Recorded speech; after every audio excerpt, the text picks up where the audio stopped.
Bahujan Samaj party ही क्यों? Bahujan Samaj party आपको इसलिए कि इस देश के अंदर बहुजन समाज पार्टी के अलावा इस देश की बड़ी-बड़ी पार्टियाँ रही, कांग्रेस रही, भारतीय जनता पार्टी रही, जो दावे ठोकती रही कि इस देश के अंदर हम गरीबी मिटा देंगे, दलितों को मान-सम्मान दिला देंगे, बहुजनों को हम हित देखेंगे। मगर पूरे देश के अंदर अगर कांग्रेस ईमानदारी से काम करती, तो इस देश के अंदर संविधान लागू हो इस बात की गारंटी लेता है कि अगर पूर्ण रूप से ईमानदारी से लागू कर दिया जाए, तो इस देश के अंदर गरीबी मिट सकती है। आज ओबीसी का भला होने लगा और बहुजन समाज के लोगों का। इसलिए बहुजन समाज पार्टी को चलाना, बहुजन समाज पार्टी को मजबूत करना बहुत ज़रूरी है और बहुजन समाज पार्टी को मजबूत करिए। मजबूत जब तक नहीं होंगे, तब तक बहुजन समाज के लोगों का भला होने वाला नहीं है। ये लोग केवल आपको पद तो दे देंगे, मगर पावर नहीं देंगे।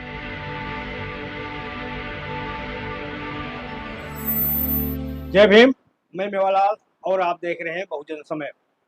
साथियों, जैसा आप सबको मालूम होगा कि बहन जी 9 अक्टूबर को पूरी तैयारी के साथ लखनऊ में और दिल्ली में एक बहुत बड़ी रैली उन्होंने बुलाया है और उस रैली में उनका क्या संदेश होगा वो तो उस दिन पता लगेगा, लेकिन उसकी तैयारी कैसे है और दिल्ली में क्या जो बहुजन समाज पार्टी के कार्यकर्ता है किस तरह से काम कर रहे हैं।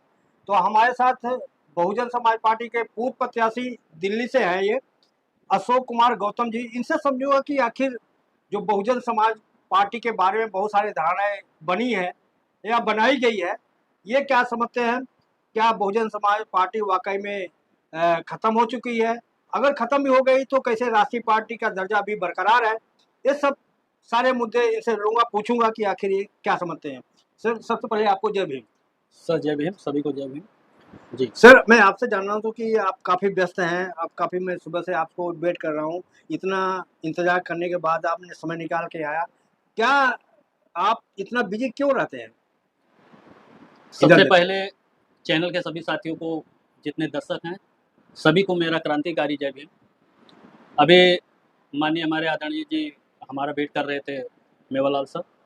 तो रही बात समय की, तो इस समय जो है, जैसा कि आप जानते हैं कि बहुजन समाज पार्टी के संस्थापक माननीय और हमारे रहबर माननीय काशीराम साहब का जो परिनिर्वाण दिवस 9 अक्टूबर को आ रहा है। तो इस समय जो है पूरे देश के अंदर जो है बहुजन समाज पार्टी के प्रदेश से लेकर बूथ तक के जो भी हमारे पदाधिकारी हैं, इनकी तैयारियों में ज़ोर शोर से लगे हुए हैं। सभी तैयारी हो रही है।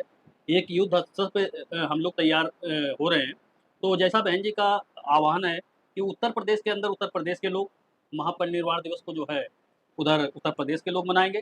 ठीक उसी प्रकार दिल्ली के अंदर भी हम लोगों को आदेश दिया गया है कि दिल्ली वाले दिल्ली के अंदर जो है पूरी तैयारी के साथ जो बहुजन प्रेरणा केंद्र रकाबगंज गुरुद्वारा है, वहाँ पे हम लोगों को जो है 10 बजे के आसपास जो है इकट्ठा होके बड़े पैमाने पे जो है माननीय काशीराम साहब जी को श्रद्धांजलि हम लोग देंगे।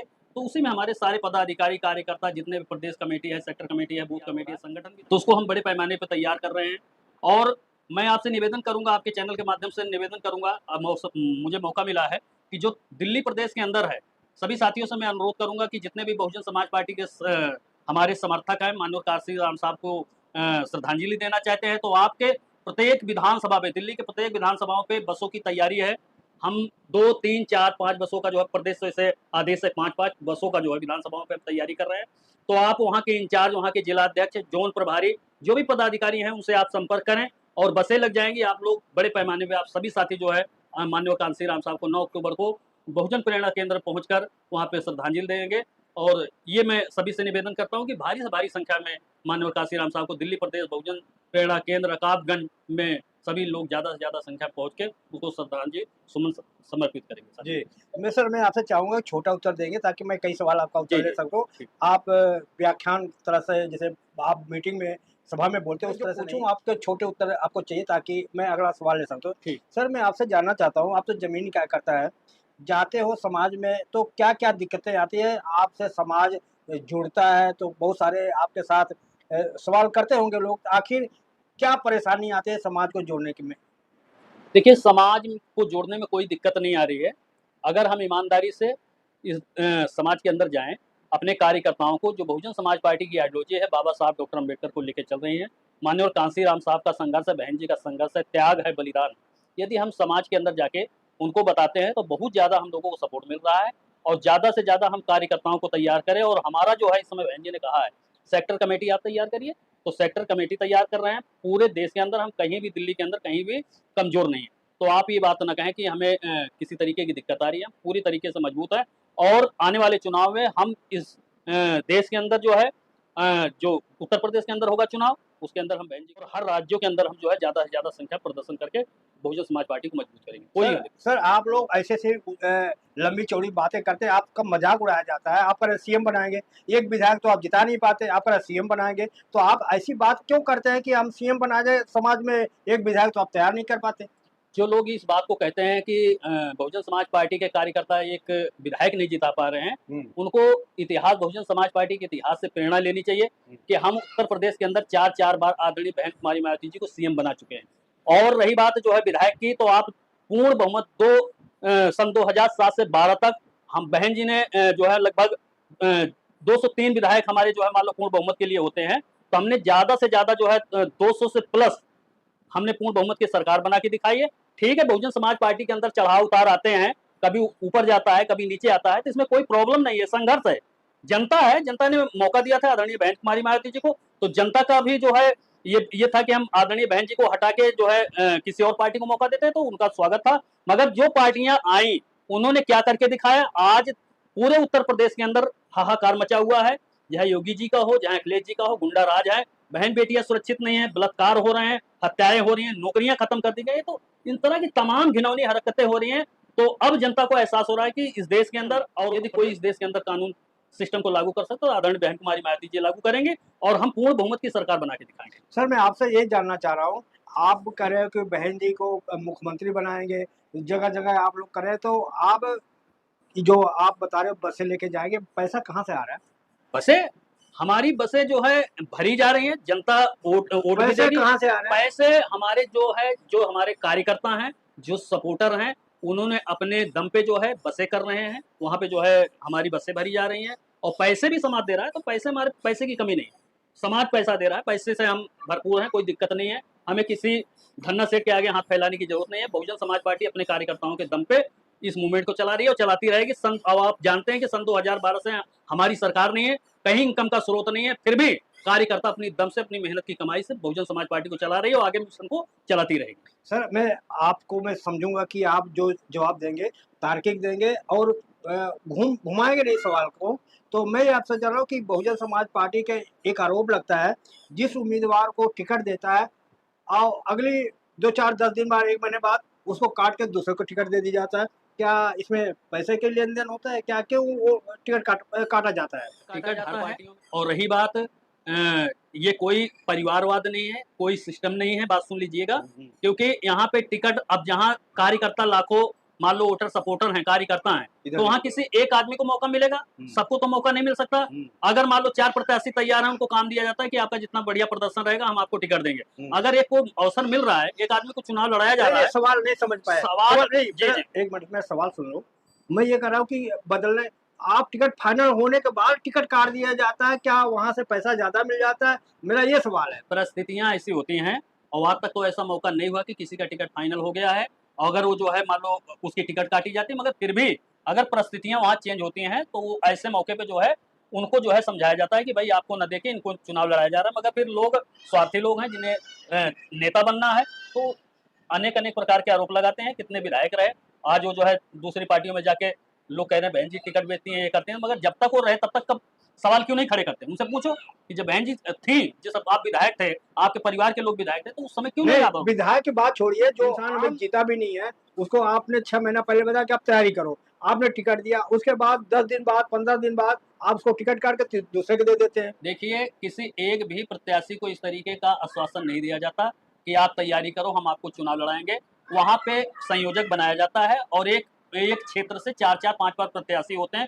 प्रभावित उम्मीदवार होते हैं और जिसका अच्छा प्रदर्शन होता है उसी को टिकट मिलता है। मगर कुछ लोग अपने दिल में बैठा लेते हैं, दिमाग में बैठा लेते हैं कि हमें मौका दिया जाए, तो ऐसा नहीं चलेगा। हमेशा जो है जिसका अच्छा प्रदर्शन रहेगा उसे टिकट मिलेगा। और आरोप लगाना किसी के आज़ादी है, कोई भी कुछ कह दे कि टिकट बेचा जा रहा है, ये कह रहा है, तो ऐसा कुछ नहीं है यहाँ पे। अभी आपने देखा, मैं बहुजन समाज पार्टी से उम्मीदवार रहा, मैं कहता हूँ कि मैं भी उम्मीदवार रहा, मुझसे तो कोई पार्टी ने पैसा डिमांड नहीं करी। उन्होंने काम देखा, मेहनत देखी, भाई कार्यकर्ता हैं, उनको मौका देना चाहिए, सारे लोगों ने कहा, तो चुनाव लड़ाई पार्टी। अच्छा, तो दिल्ली में आप दिल्ली का जिम्मेदारी ले रखे हैं, तो किस एरिया का आपको जिम्मेदारी मिली है? मैं इस समय जो है पश्चिमी दिल्ली लोकसभा पे जोन इंचार्ज हूँ और प्रदेश कमेटी में प्रदेश पे सचिव जी का आशीर्वाद मिला।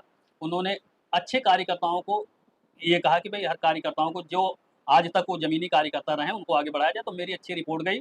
आदरणीय बहन जी का आशीर्वाद मिला। मैं इस समय पश्चिमी दिल्ली जोन पे इंचार्ज हूँ और मेरे साथ और भी 4 जोन इंचार्ज लगे हैं। तो हम पूरे तन-मन से, एकजुटता से पार्टी को कितने कितने बसों भरने की जिम्मेदारी दी गई है आपको? एक विधानसभा पे 5 हैं। इस समय पश्चिमी दिल्ली पे 10 विधानसभाएं हैं। तो आप ये मान के चलिए कि हम पूरी विधानसभाओं पे 5-5 बसों का टारगेट बना के चल रहे हैं और अब तक हमारी हर जगह जो है बुकिंग हो चुकी है। 2-3 बसें हर विधानसभाओं पे हमने कर दिया है और अभी हमारे पास टाइम है, तो और हमारे समर्थक प्रयास कर रहे हैं कि हम ज़्यादा से ज़्यादा बसें, मोटरसाइकिल तैयारी करके हम जो है माननीय कांशीराम साहब को पुष्पांजलि करनी चाहिए। सर, आप बहुत बढ़िया काम कर रहे हैं। मैं आपसे जानना चाहता हूँ कि जो तैयारी आप लोगों की चल रही है, तो कितना उम्मीद है कि रकाबगंज रोड में इतने लोग इकट्ठा हो जाएँगे? देखो, हमारा प्रयास अब आप 5 तो बसें हैं, मोटरसाइकिलें हैं और हम कम से कम एक विधानसभा से ज़्यादा संख्या, मान लो कहीं हमारी अगर विधानसभाएँ कमज़ोर हैं, तब भी हम जो है पूरा प्रयास कर रहे हैं कि कम से कम हम वहाँ पे 2-3 लाख की संख्या में इतना टारगेट लेके जा रहे हैं, 2-3 लाख, 5 लाख लोगों को हम इकट्ठा करें। ये दिल्ली में क्या 70 विधानसभा है, तो 70 विधानसभा में कार्यक्रम चल रहा है कि केवल 2-4 गिने-चुने? ना, पूरी दिल्ली के अंदर चल रहा है, पूरी विधानसभा पूरी दिल्ली के अंदर हमारा संगठन है, हमारा पूरा लोकसभा तैयार है, जिला कमेटी पूरी तैयार है, विधानसभा कमेटी और सेक्टरों पे काम चल रहा है। तो हम पूरी विधानसभाओं में मजबूत हैं और ज़्यादा से ज़्यादा नए पुराने भी लोग जो है मेहनत कर रहे हैं और हम ज़्यादा से ज़्यादा संख्या में जो है दिल्ली प्रदेश के अंदर माननीय कांशीराम साहब को पुष्पांजलि करने के लिए दिखाएँगे, वो दिखेगा ज़रूर। जी, आप बसपा से काफ़ी दिन से जुड़े हैं, तो मानवर काशीराम का आप परिनिर्वाण मनाने जा रहे हैं। तो मैं आपसे जानना चाह रहा हूँ कि जिस तरह से मानवर काशीराम के समय में सामाजिक आंदोलन चल रहा था, तो क्या एक आंदोलन बसपा के अलावा एक सामाजिक आंदोलन करने की ज़रूरत नहीं है? देखिए, बहुजन समाज पार्टी एक राजनीतिक पार्टी के साथ-साथ सामाजिक परिवर्तन की लड़ाई लड़ रही है। ये आंदोलन ही है। पार्टी एक सिस्टम है कि हम जो है जो ये वोट का सिस्टम है, हम उतनी मेहनत करते हैं और उसका रिजल्ट देखते हैं कि हमने समाज को कितना तैयार किया, हमें वोट कितना मिल रहा है। तो ये हमारा आंदोलन ही है। ये सामाजिक परिवर्तन का आंदोलन है, हमें कोई और अलग से संगठन बनाने की ज़रूरत नहीं है। बहुजन समाज पार्टी एक मिशन है और सभी मिशन को मान के हम सभी साथियों से चाहते हैं कि आप लोग इसमें लगें, चाहे वरिष्ठ लोग हैं, चाहे युवा साथी हैं। सभी साथियों से अनुरोध है कि बहुजन समाज पार्टी को मजबूत बनाएँ और आपको इधर-उधर कोई संगठन बनाने की ज़रूरत नहीं है। पार्टी ही क्यों? बहुजन समाज पार्टी आपको इसलिए कि इस देश के अंदर बहुजन समाज पार्टी के अलावा इस देश की बड़ी-बड़ी पार्टियाँ रही, कांग्रेस रही, भारतीय जनता पार्टी रही, जो दावे ठोकती रही कि इस देश आ देंगे, दलितों को मान-सम्मान दिला देंगे, बहुजनों को हम हित देखेंगे। मगर पूरे देश के अंदर अगर कांग्रेस ईमानदारी से काम करती, तो इस देश के अंदर संविधान लागू हो जाता। तो हमारा संविधान इस बात की गारंटी लेता है कि अगर पूर्ण रूप से ईमानदारी से लागू कर दिया जाए, तो इस देश के अंदर गरीबी मिट सकती है। कोई आदमी रोजगार के बिना नहीं रह सकता, कोई आदमी इलाज के बिना नहीं मर सकता, कोई आदमी जो है शिक्षा के बिना नहीं रह सकता। तो हमारा संविधान इतना बढ़िया, मगर इस देश के अंदर बड़ी-बड़ी पार्टियाँ रहीं, उन्होंने संविधान को नहीं लागू किया, तो मजबूरन जो है हमारे माननीय कांशीराम साहब ने इस देश के अंदर सर्वे करके देखा कि इसमें बहुजनों का कोई हितैषी नहीं है, दल जो है कभी मान-सम्मान नहीं दे रही है। और आप बहुजन समाज पार्टी बनने के पहले ओबीसी की इतनी जातियाँ हैं, आप उस समय जब तक बहुजन समाज पार्टी नहीं बनी थी, तो आप जाके देखेंगे कि बहुजन समाज पार्टी जब तक नहीं बनी थी, तो कई ओबीसी जातियों को विधानसभा का मुंह देखने को मौका नहीं मिला था। जब से बहुजन समाज पार्टी बनी, बहुजन समाज पार्टी ने जब सिलसिला जारी किया, ओबीसी के लोगों को टिकट देना शुरू किया, दलित समाज, शोषित समाज के लोगों को टिकट देना शुरू किया, तब से जाके बहुजन समाज पार्टी आज ओबीसी का भला होने लगा और बहुजन समाज के लोगों का। इसलिए बहुजन समाज पार्टी को चलाना, बहुजन समाज पार्टी को मजबूत करना बहुत जरूरी है और बहुजन समाज पार्टी को मजबूत करिए। मजबूत जब तक नहीं होंगे तब तक के लोगों का भला होने वाला नहीं है। ये लोग केवल आपको पद तो दे देंगे मगर पावर नहीं देंगे, पद देंगे मगर पावर नहीं देंगे, सम्मान नहीं देंगे। आपकी बहन बेटियों के साथ बलात्कार और हत्याएं होती रहेंगी। यदि ये सत्ताधारी पार्टियां अगर इस तरीके से होती, तो आज इस देश के अंदर बहुजन समाज पार्टी का इस काम को करने की कोई जरूरत नहीं पड़ती। तो बहुजन समाज पार्टी को मजबूत करना चाहिए। सर, आप बहुजन समाज पार्टी की इतना बखान कर रहे हैं, लेकिन बहन जी परिवारवाद के अलावा आगे आकाश आनंद के आगे सोच ही नहीं पा रही हैं। केवल वही उनको नेता दिख रहा है परिवार में ही। जो लोग इस बात को आरोप लगाते हैं कि आदरणीय बहन जी परिवारवाद जो है लेके चल रही है, मैं उन तमाम साथियों को ये कहना चाहता हूं कि क्या पूरे सिस्टम में जो उनका परिवार ही बैठा हुआ है? एक बूथ से लेके प्रदेश तक का पद है, तो वहाँ पे बहुजन समाज पार्टी के तमाम जो है बहुजन समाज के लोग काम कर रहे हैं, जिन्हें जिला अध्यक्ष, जिला प्रभारी, प्रदेश अध्यक्ष, प्रदेश प्रभारी सब कुछ बनाया जाता है। और रही बात जो है कितने लोगों को मंत्री बनाया गया, कितने लोगों को विधायक बनाया गया, आप रिकॉर्ड उठा के देखें कि जिनके पास 4-4, 6-6 मंत्रालय होते थे, वो कहते थे सबसे कट्टर हम मिशनरी हैं, सबसे ज़्यादा हम अम्बेडकरवादी हैं, इस मूवमेंट को हम आगे ले जाना चाहते हैं। मगर आज उनको देखो तो कई लोग दूसरे दलों में जाके एक-एक टिकट के लिए रो रहे हैं, धक्का खा रहे हैं। तो आदरणीय बहन कुमारी मायावती जी के तो सामने चुनौती है कि किसके ऊपर भरोसा करें। बहुत लोग बड़े-बड़े वादे करके आते हैं कि हम अम्बेडकरवाद को स्थापित करेंगे, मगर आज भी कोई एक भी बहुजन समाज का जो भी आदमी जिस पे बहन जी ने भरोसा किया, किसी ने ईमानदारी से काम नहीं किया। यदि उसकी परीक्षा होती है कि उसे पद से हटा दिया जाए, तो दूसरे ही दिन वो जो है दूसरी पार्टी ज्वाइन कर लेता है। इसके अंदर ऐसे आदमी की जरूरत है जो त्याग, बलिदान हर तरह से देने वाला हो। जिस दिन आदरणीय बहन कुमारी मायावती जी के सामने ऐसा बहुजन समाज पार्टी का कोई आदमी पेश हो जाएगा, तो उस दिन चाहे कोई भी होगा, आदरणीय बहन जी उस समय मुझे पूर्ण विश्वास है उस समय उसको अवसर मिलेगा और इस मूवमेंट को वो आगे ले जाएगा। तो ये परिवारवाद नहीं है। अभी रही बात आकाश आनंद जी को, तो उन्हें विरासत में अगर राजपाट मिल गया होता, मंत्रालय मिल गया होता, मगर एक इतनी कम उम्र में जितना संघर्ष आकाश आनंद जी कर रहे हैं, जो विदेशों में पढ़ के आए हैं, आज वो गली गली जो है मान लो रोडों पे चल रहे हैं, धक्के खा रहे हैं, पब्लिक के बीच में भूखे प्यासे लड़ रहे हैं, तो कौन सा परिवारवाद है, कौन सा उन्हें राजपाट मिला है। उनके पहले भी लोग जो है मान लो बड़े बड़े पदों पे रहे, तो अभी तो उन्हें पद दिया गया है, तो अभी वो संघर्ष कर रहे हैं। और मैं ये कहता हूं कि उन्हें परिवारवाद न देख के जिसके अंदर जो है अच्छा संकल्प रहेगा, जिसके अंदर मूवमेंट को आगे बढ़ाने की चाहत रहेगी, उसे अवसर मिलेगा। चाहे कोई भी इंसान हो, चाहे आकाश आनंद सर हो और चाहे कोई भी हमारे बहुजन समाज का आदमी हो, तो इसमें कोई परिवारवाद नहीं है। आप लोग विश्वास करके मूवमेंट में काम करिए और सबका भलाई इसी में है। सर, मैं आपसे जानना चाहता हूँ कि आप तो एक पार्टी के कार्यकर्ता पदाधिकारी होने के नाते आप इतना बखान कर रहे हो। मैंने कह रहा हूँ कि क्या आकाश आनंद कभी दरी बिछाया है, कभी पोस्टर लगाया है? तो जो ज़मीन पर कार्यकर्ता लोग पोस्टर चिपका रहे हैं, लोगों को गली-गली में धूल मिट्टी में घूम रहे हैं, क्या ऐसा कभी देखा है आकाश आनंद को? नहीं, दरी बिछाना ही देखिए, दरी जरूरी नहीं कि वो आके दरी बिछाएं तभी बड़े नेता बन जाएंगे। या तो मानो काशीराम को दलित बिचारा देखा हूँ मैंने, वो कोई कार्यकर्ता खड़ा है, खुद वो मैंने देखा हूँ, मैं यहाँ पंजाब भवन के सामने धरना चल रहा था। देखिए, परिस्थितियां जब होती हैं तो दरी भी बिछाई जाएगी।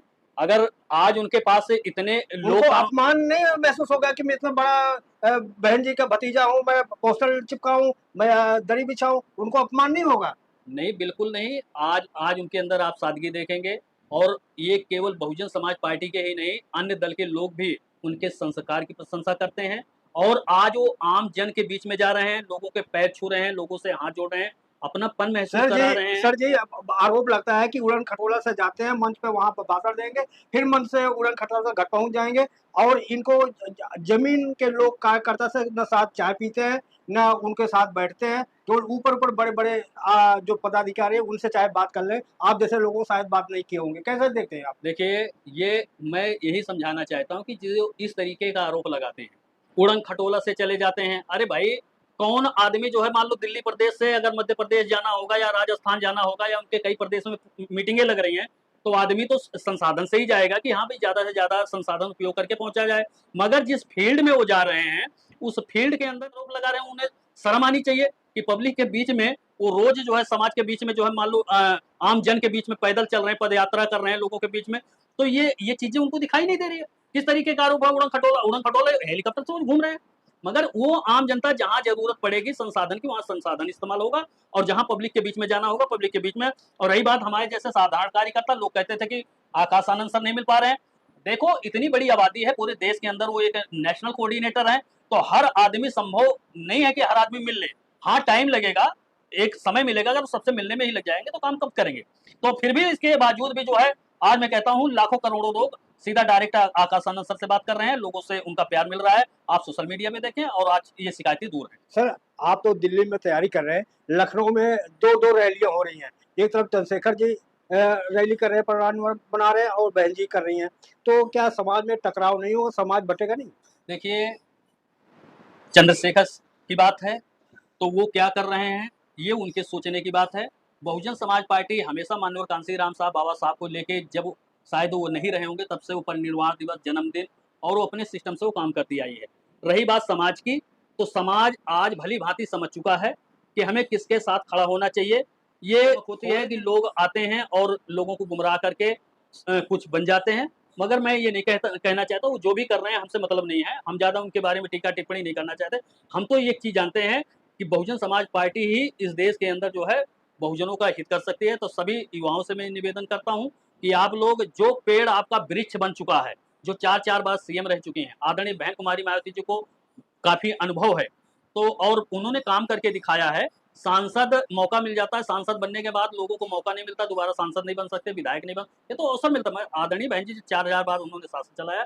तो बहुजन समाज के तमाम गरीब शोषित लोगों से मैं निवेदन करूंगा कि आप इधर उधर गुमराह होकर न भागे, क्योंकि आपका 5 साल 10 साल समय खराब हो जाएगा। जब वहां आप सफलता नहीं मिलेगी तो आप सोचेंगे कि हमने बहुत समय बर्बाद कर दिया। इसलिए जो आपका वृक्ष बन चुका है, आदरणीय बहन कुमारी मायावती जी 4-4 बार सीएम रही है, आपका यहाँ आदर है, सम्मान है, आपको अवसर मिलेगा। सभी लोग लगे हैं, मेहनत कर रहे हैं, कभी आपको आगे बढ़ने का मौका मिलेगा, कभी नहीं मिलेगा। कभी आप 4-4 आदमी टिकट मांगते हो, टिकट मिलेगी नहीं मिलेगी, मौका मिलेगा नहीं मिलेगा। तो आप लोगों से निवेदन है कि बहुजन समाज पार्टी को मजबूत करिए, जो बना बनाया वृक्ष है, और सबका भला होगा। सर मैं आपसे जानना चाहता हूँ कि राहुल गांधी और अखिलेश यादव की राजनीति कैसे देखते हैं कि वो जगह जगह संविधान लेके घूम रहे हैं कि ये संविधान में भारत का दिल है, वो बार बार प्रचार करते हैं, कैसे देखते हैं आप?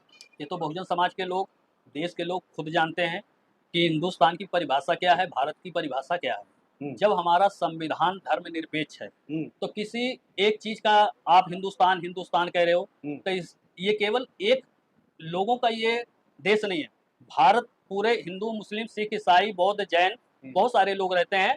भारत देश हमें कहना चाहिए, और भारत के लिए ही हम काम कर रहे हैं और संविधान के लिए काम कर रहे हैं। और जो संविधान लेके घूम रहे हैं, अगर वो इतने ईमानदार लोग होते तो आज संविधान लागू हो गया होता। संविधान का रक्षा करने के लिए निकले हैं भाई, संविधान लोगों की रक्षा करता है। अगर पूर्ण रूप से आप लोग अगर संविधान को लागू कर दो तो संविधान नहीं है।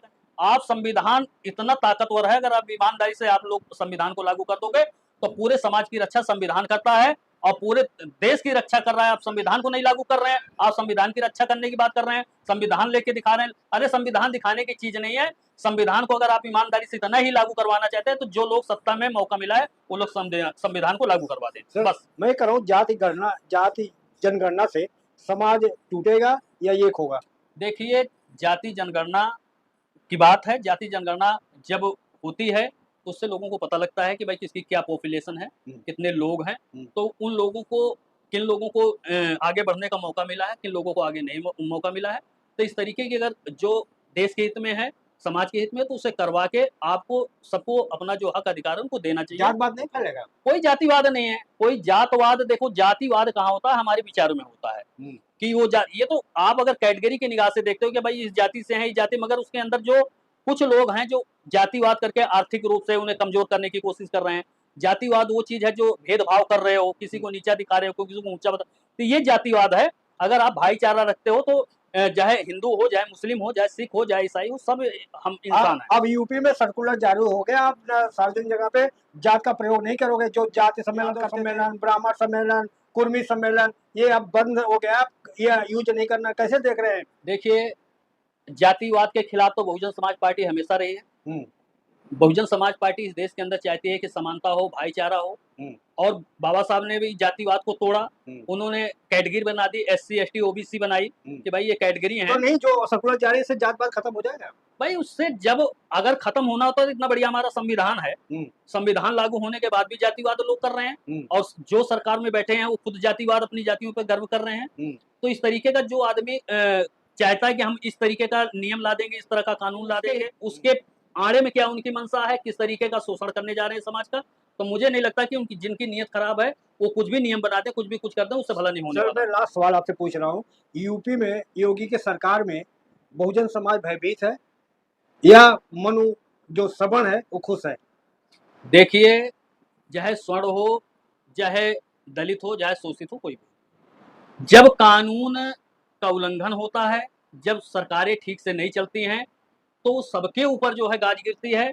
चाहे किसी जाति का हो, चाहे ठाकुर हो, चाहे ब्राह्मण हो, चाहे वैश्य हो, चाहे अन्य हमारे लोग। मगर गरीब गरीब होता है, कमजोर कमजोर होता है, ताकतवर ताकतवर होता है, और हत्यारा हत्यारा होता है। जो इस तरीके के कानून व्यवस्था में लोग, गलत लोग बैठे हैं, जो एक तरह से दबंग लोग हैं, जो बाहुबली लोग हैं, जो बदमाश टाइप के लोग हैं, वो किसी के ऊपर भी गाज गिरा सकते हैं। उसमें जाति नहीं देख के करते। जो जो क्या कहते हैं, एक तरह से गलत लोग हो तो जाति देख के नहीं, वो किसी के साथ गलत कर सकते हैं। जी सर, मैं कह रहा हूँ कि यूपी में या पूरे देश में बीजेपी तो समाज के लिए, गरीबों के लिए तो अच्छा काम कर रही है ना। देखो वहाँ 2000 पेंशन दे रही है किसानों को, और देखो 5 किलो राशन दे रही है, आवास दे रही है, शौचालय दे रही है। तो इस तरह से तो समाज में अच्छा मैसेज जा रहा है ना। देखिए, हम एक चाहते हैं कि हमें राहत नहीं चाहिए, हमें आज़ादी चाहिए। आज़ादी किस तरीके की होती है, आप 5 किलो राशन दे रहे हो, आप जो है खरीदे बनवा दे रहे हो, ये कर, मगर नौकरियाँ क्यों नहीं दे रहे हो आप? मैं आपसे पूछना चाहता हूँ कि इस देश के अंदर इतने सारे बेरोज़गार लोग हैं, समाज के अंदर लोग, उनके अंदर मेरिट नहीं है, नौकरी तो भरमार पड़ा हुआ है। देखिए ये तो एक हवाला है, हाँ। वो तो किसी को कह सकते हैं जिनको ना करना होगा कि यहाँ कोई नहीं है। हाँ। मगर जब देश के अंदर लोग पढ़े लिखे लोग हैं, बेरोजगार लोग घूम रहे हैं, तो आप रोजगार पे क्यों नहीं बात करते हो? शिक्षा पे क्यों नहीं बात करते हो? स्वास्थ्य पे क्यों नहीं बात करते हो? 5 किलो राशन पे तुम बड़ी-बड़ी डींगे हाँकते हो कि हमारा देश तरक्की कर गया, ये अरे कर गया। मंदिर तो बना दिया ना, वहाँ का रोजगार मिलता है, वहाँ फूल बेचने वालों को मिल रहा है, वहाँ पे जो भी काम कर रहा है वहाँ तो बढ़ रहा है ना, मंदिर बना दिया। देखिए मंदिर बनाए, कुछ भी बनाए, वो मामला हमारा नहीं है। नहीं, विकास तो कर दिया है ना। नहीं, अगर मंदिर बनाने से, अगर जो है वो मंदिर बनाए, हमें कोई तकलीफ नहीं है, मंदिर बना दें और कोई चर्च बना दे, कोई मस्जिद बना दे, ये हमारा मुद्दा नहीं है। हमारा मुद्दा ये है कि देश के अंदर जब ये चीजें बढ़ रही हैं तो अस्पताल कितने बन गए, आपने विद्यालय कितने बनवाए, यूनिवर्सिटी कितनी बनाई, कितने रोजगार दिए। हमारा सवाल इस चीज का है, बहुजन समाज पार्टी इस चीज की लड़ रही है। अगर पहले आप इसको पूरा कर दो जो समाज की जरूरत है। मंदिर और ये धार्मिक चीजें हैं, ये तो धर्म की चीजें हैं, ठीक है, जिनकी जहाँ आस्था है लोग जाएं, अपना जो है सरकार तो करे, हम विकास कर रहे हैं, मंदिर बना के वहाँ देखो फूल माला बेचेगा, बाकी वहाँ पर्यटन आएगा, वो कमाई होगा, जनता की कमाई होगी। भाई फूल माला बेच के कुछ लोगों को रोजगार मिल जाएगा, एक हम कहते हैं आधा % लोगों को मिल जाएगा, मगर आप हम कहते हैं मंदिर से एक आधा % लोगों को काम मिल जाएगा, मगर जो और बड़ी संख्या में लोग घूम रहे हैं उनके लिए आपकी क्या व्यवस्था है, उसको तो आप देखिए।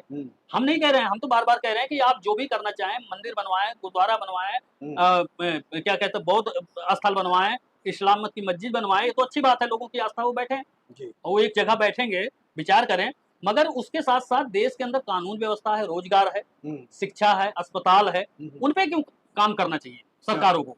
जो मर्डर हो रहे हैं, हत्याएं हो रही हैं, उन पे काम करना चाहिए।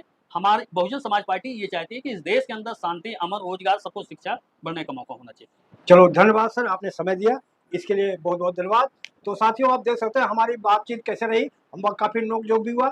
आप प्रतिक्रिया में जरूर बताएं हमारी बातचीत, हमारा प्रयास और सर का जो बात है कैसा आप देखते हैं, प्रतिक्रिया में जरूर बताएं। कोई सवाल रह गया हो तो मैं अगले वीडियो में ले सकता हूँ। जय भीम, जय Bharat, Bahujan Samaj Delhi. Thank you sir. एक मिनट।